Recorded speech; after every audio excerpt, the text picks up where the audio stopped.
Hi, Tom here. In this video I'm going to show you 3 practical ways traders use the RSI indicator in Forex, stocks and crypto.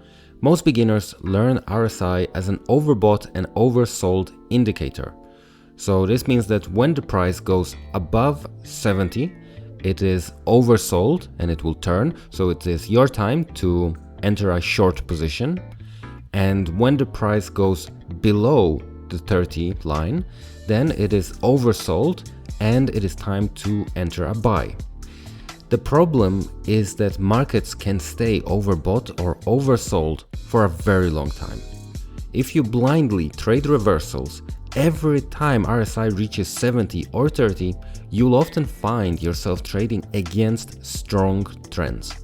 So instead, let me show you 3 more practical ways to use the RSI indicator. The first method involves using the RSI not as an oscillator between 70 and 30, but instead as a momentum indicator.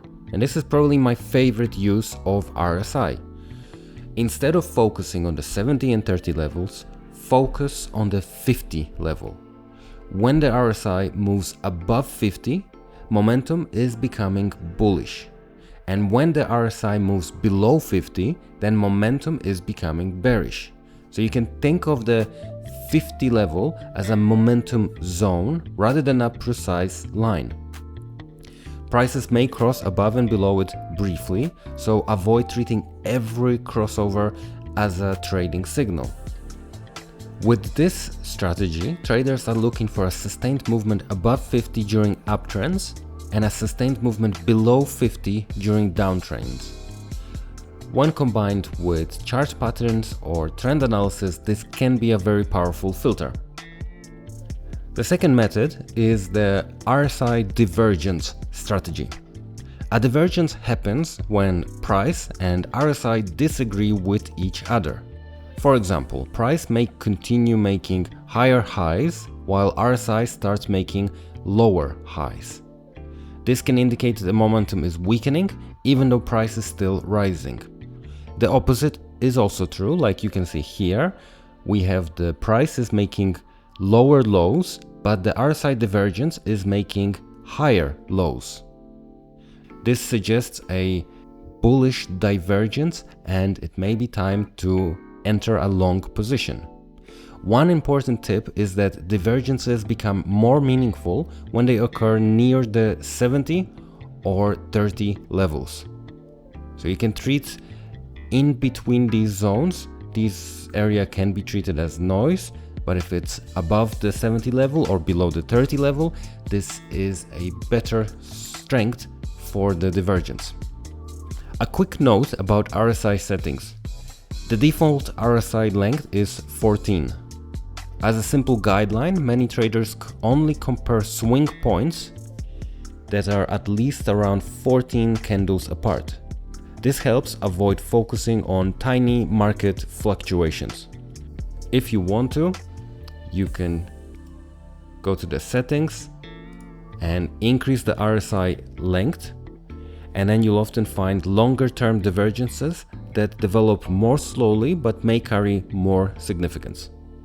The third way of using the RSI is with the inbuilt moving average. Most traders know that moving averages can be added to price charts.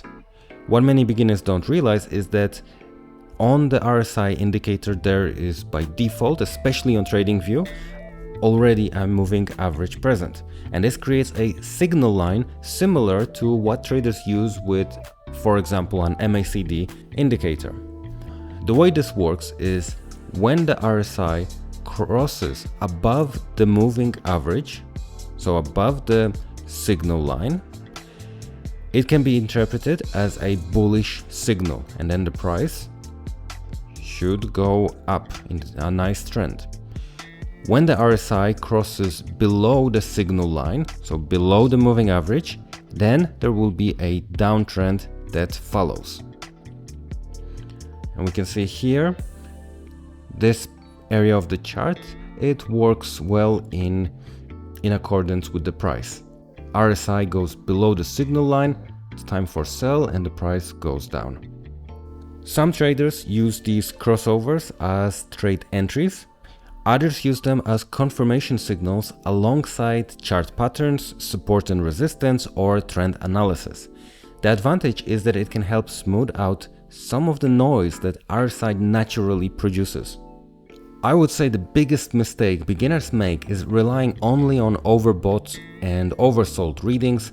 RSI can be much more useful when viewed as a momentum tool. Try focusing on the 15 level, learn how to identify divergence, and experiment with adding a moving average to the indicator. These three techniques can help you get much more value from RSI than simply buying below 30 and selling above 70. If you found this video helpful, consider subscribing for more beginner trading tutorials. Thanks for watching, and I'll see you in the next video.